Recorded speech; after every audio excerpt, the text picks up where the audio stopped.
I've been giving academic talks for decades at this point. Sermons are a little newer to me. All right. So I want to first thank the Unitarian Universalist Church for this kind invitation. Our Albany Buddhist Sangha began here in the basement. Nowadays, we're living fancy. We got people who come and help out with the incense, help with setup and breakdown of the altar, people who bring delicious things to the potluck.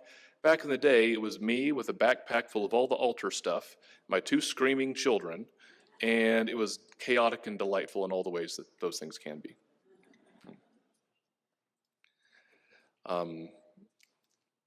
Little more about me and my background, who I am and how I got here. My hometown is Lynchburg, Tennessee, which is where Jack Daniel's whiskey comes from. So if you catch a vowel here and there, that's where that's coming from. A few years ago, I was a Fulbright scholar in Japan for finishing my dissertation.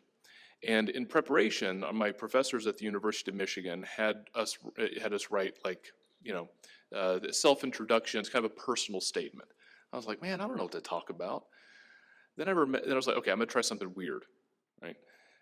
I remember this one time I was living in a Zen hermitage in Kyoto, Japan, and I was walking from a Buddhist studies conference back to the Zen hermitage. And by the way, Buddhist studies conferences in Kyoto involve a lot of beer and karaoke. Okay. So to be a little more accurate, as I was stumbling back to the hermitage, I take this alleyway, and there's a statue of good old JD himself outside this bar. And I look at him, say, dude, what are we doing here? Yes, I'm talking out loud to a statue. It's that type of evening. I'm like, dude, what are we doing here? Right? Then I thought about it. It's like, what an interesting, interconnected world we live in, right? I'm hillbilly proper. I'm in downtown Kyoto, and I see a statue of another hillbilly. Why? How did that happen? Right? We talk about causes and conditions. Right? My favorite phrase in Japanese, engaru. There's a connection. There's a deep karmic connection. Okay? Obviously, Middle Tennessee is a well-known hotbed of Buddhist missionary activity. So somehow I find my way into a Barnes & Noble, one of those nightstand bookstore, what I call Barnes & Noble Buddhists, some book on Zen. And I got curious, right? Growing up in the rural South, I was surrounded by ideologies of exclusion, racism, sexism, homophobia. Food's all right, but still, there are problems. And I was really beginning to come to a point of crisis. I can remember one day sitting in church, and I'm reading the Beatitudes, the essential teachings of Jesus Christ. And then I look up at the red-faced, angry, on stage. I'm like, that is not this. Right? Around that time, by the way, I was also dating a girl who went to a Unitarian church. So my first time, so I went there and learned about Enneagrams and other things. And then I was talking to this older fella, and I was like, I have never met a liberal person older than 40. I didn't know they allowed y'all down here. Right? So I went on to college. My mom got remarried, moved to Colorado, and I technically qualified for in-state tuition in Colorado. They had a great religious studies program. I studied there, and then I went to go live in Japan as an English teacher. I've lived in Japan a couple times. This is the first time. And I was shocked to discover forms of Buddhism in rural Japan that fit well for someone coming from where I'm coming from. Family, community, potluck, not so much the retreat center, not so much the guru, just people and families. And that's what I would like to talk about today. The title of my talk today is Other-Powered Buddhism. Other-Powered Buddhism. My awakening is not mine alone. I want to begin this talk with a confession. Some years ago, I was at a potluck at the New York Buddhist Church on Riverside Drive, a temple founded in 1938 by Japanese Buddhist missionaries, a community that's been practicing the Dharma for 90 years. And I love a good potluck. I'm at the potluck, and I had filled my plate with a little more than I may admit my own fair share of the deviled eggs. A temple elder, a grandmother, an auntie as it were, looked at my plate, looked at me, and said, "You know, other people would like to eat too." I was mortified. As a Southerner, I had forgotten my manners, all right? I put some of the deviled eggs back. I apologized, and somewhere on the drive home, I realized that my embarrassment was turning into something else. Because what had just happened, that small but firm correction from an elder I barely knew, that was Sangha, community in action. This is the Dharma, the teachings of the Buddha at work. Not meditation instruction, not a sutra reading, not a wannabe guru whispering pithy phrases from a stage. A grandmother calling me in to right relationship with the people around me. In that moment, I was not practicing Buddhism by myself. I was reminded of my time in Japan. Someone else's care, someone else's accountability, someone's decades of belonging reached out and guided me. I did not generate this on my own. It was given. This morning, I want to talk about that giving. I want to talk about what Buddhists call other power.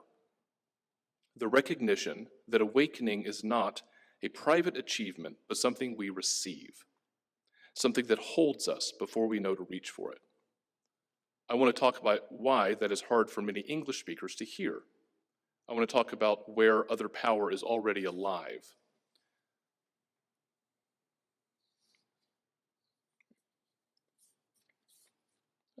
Double-sided, okay. Right. In temples and communities that have actively been carrying the Dharma in this country for over 100 years. If you ask most English speakers who've discovered Buddhism by reading books, you'll probably hear something like, Buddhism is a practice for calming the mind.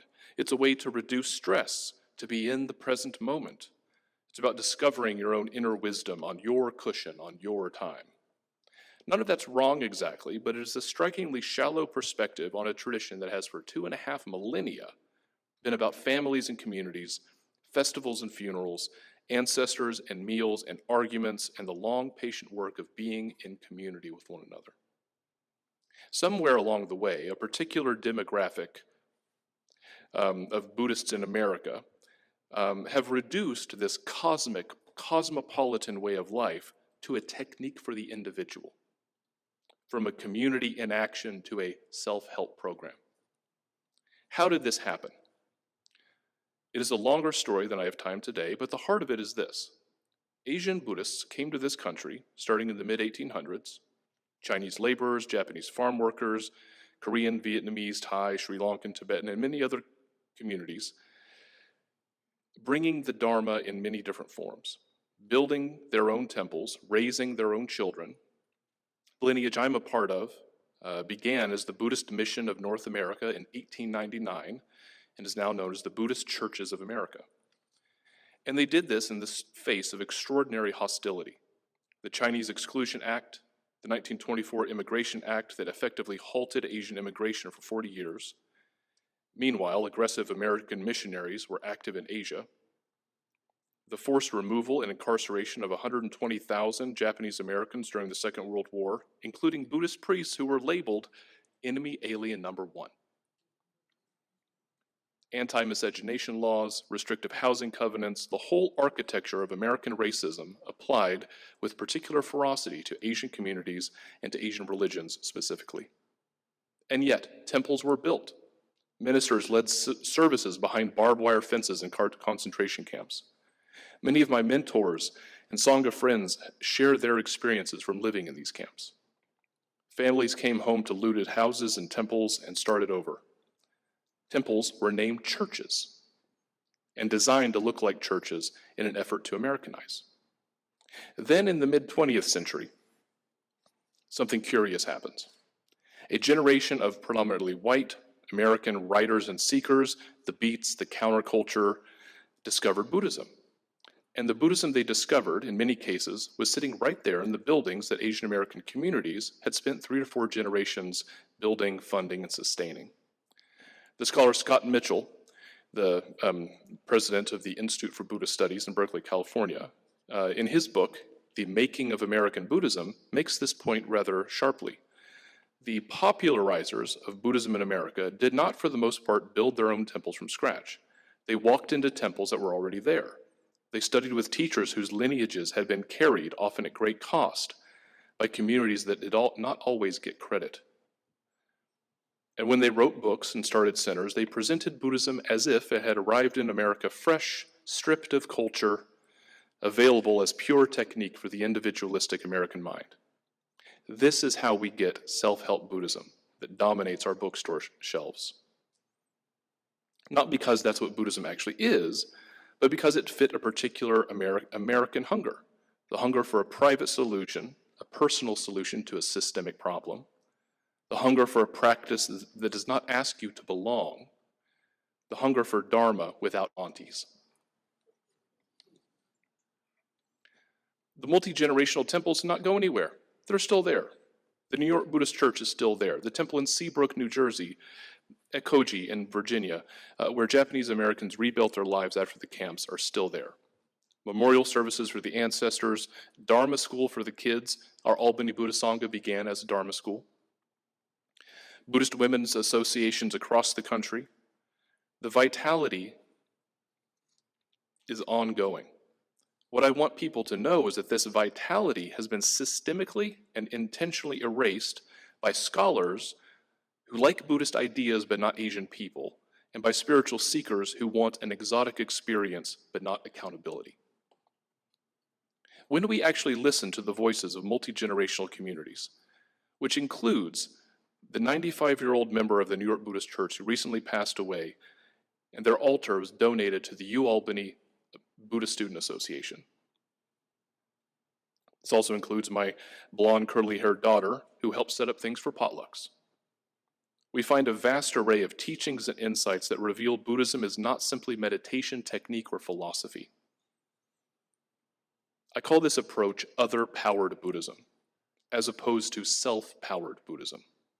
Other power, in Japanese, tariki, is most closely associated with the Pure Land school of Mahayana Buddhism, but it's really a pan-Mahayana thing.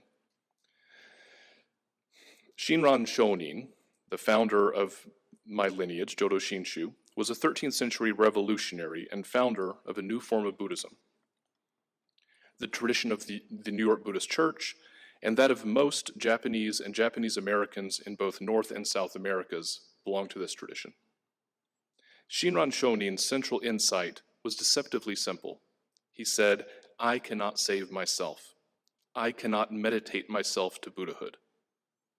Rather, the very desire that ultimately turns me toward awakening is itself freely given. That's other power. I am limited, but at the same time, I am a participant, a recipient of that which is limitless. That limitlessness we refer to as Amida Buddha, the Buddha of limitless life and light. Wisdom and compassion without limit is within you and all around you, guiding you and all beings to awakening. Shinran's claim is that we are already embraced by the wish expressed by this Buddha to all sentient beings. The light of enlightenment is already shining within and all around us. Our practice, our engagement with the Dharma, is not to calculate the quickest and coolest path to enlightenment, but to recognize we are being carried by it all along. The teaching of other power is a recognition that not only am I not self-made, but neither is awakening. Other power is an expression of what the Buddha referred to as dependent origination, which some people regard as the very content of the Buddha's enlightenment. All things are dependently arisen. Nothing arises on its own. Everything that exists, exists because of countless causes and conditions. The breath you take, the food you eat, your body, language, is all received. There is only this immense, intricate web of mutual aid and support, what Mahayana Buddhists may call shunyata, or openness. The recognition that nothing has its own separate, independent existence, because everything is mutually enfolded.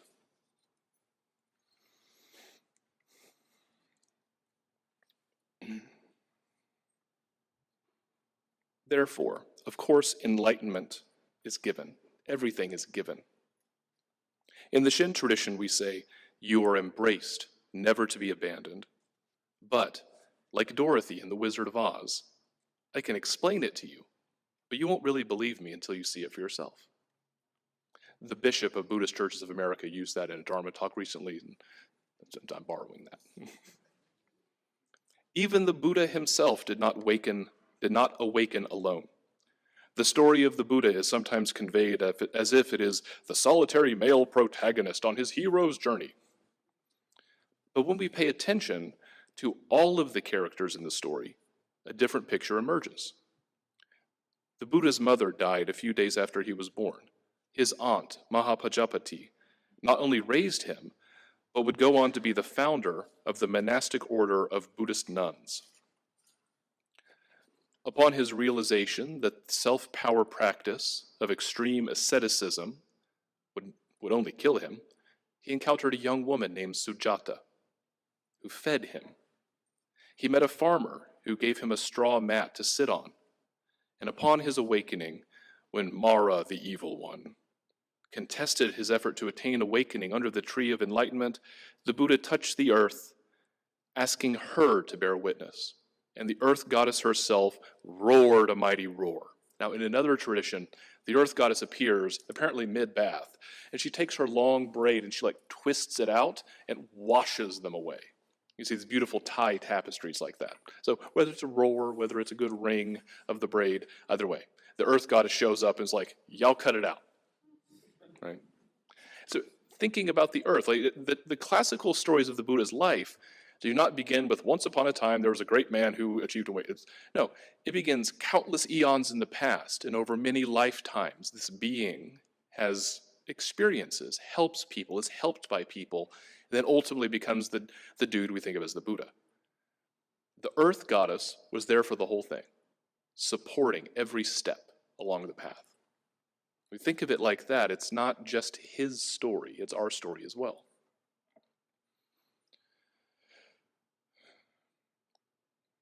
And with that, the Buddha was finally able to bask in the light of enlightenment.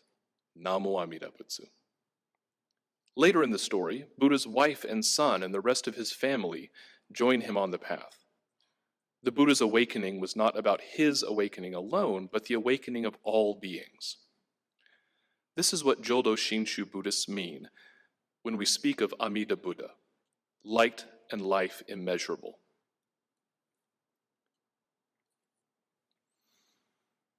The other power of Amida Buddha is not a god or a deity, judging or choosing the saved versus the damned. From the Jodo Shinshu perspective, Buddhism is absolutely inclusive of all beings, as you are. We say, come as you are. It's a very common slogan we use. You are embraced by wisdom and compassion, life and light, exactly as you are. When we come to recognize the gift of life we receive and all the ways we rely on and support one another, we can come to understand that my awakening is not mine alone. We naturally give voice with gratitude by saying, Namo Amida Butsu. The practice of calling the Buddha's name, not for salvation, not to purify negative karma from limitless eons past, but rather an exhale in relief that awakening, salvation, enlightenment, oneness is already active in this life and the next. I am limited. Amida is limitless. In fact, the word Amida literally means measureless. In English, as in Sanskrit, we have a as a negative prefix. Think like ahistorical, antinomian, things like that. Is a negative prefix. The word mida or mita in Sanskrit comes from the same root that the Greek metron and thus English meter comes from. So meter, measure, measureless. So amida means limitless or measureless. Limited though I may be, when I learn how to listen deeply, to breathe deeply, I can see that I am supported by Buddhas and Bodhisattvas beyond measure. Like Jesus, right? Hold on, there we go, okay. According to some Mahayana traditions, we are all little baby bodhisattvas on the path, right? Helping each other, being helped by others. I often think about the deviled eggs and the auntie at the New York Buddhist Church. Yes, Lord. Okay. The Buddha was working through her, whether she named it in that way or not. And that is what other power looks like in practice. It's mostly invisible, it's mostly unsung, it's mostly someone's grandma doing the patient, unglamorous work of keeping a community honest. I was once enjoying a beer and some chicken teriyaki with a priest at the Denver temple. Yes, in my lineage, we get to grow our hair out, we drink beer, we eat meat, it's a whole thing, right? And he told me something that has really stuck with me. He said, if you think Buddhism is just about the meditation cushion and not about the potluck, then you've missed the point. And with this, I want to say thank you for this kind invitation by extending my own invitation. To anyone who may be interested, please feel free sometime to come check out Albany Buddhist Sangha. We meet on Tuesday evenings at 6:30 in the Unity Church down the road. This week will be our monthly potluck. Please feel free to bring something yummy. And with this, I will close with so gasho means hands together. Can I get gasho? Okay. Please repeat after me. Namo Amida Butsu. Namo Amida Butsu. Namo Amida Butsu. Thank you so much.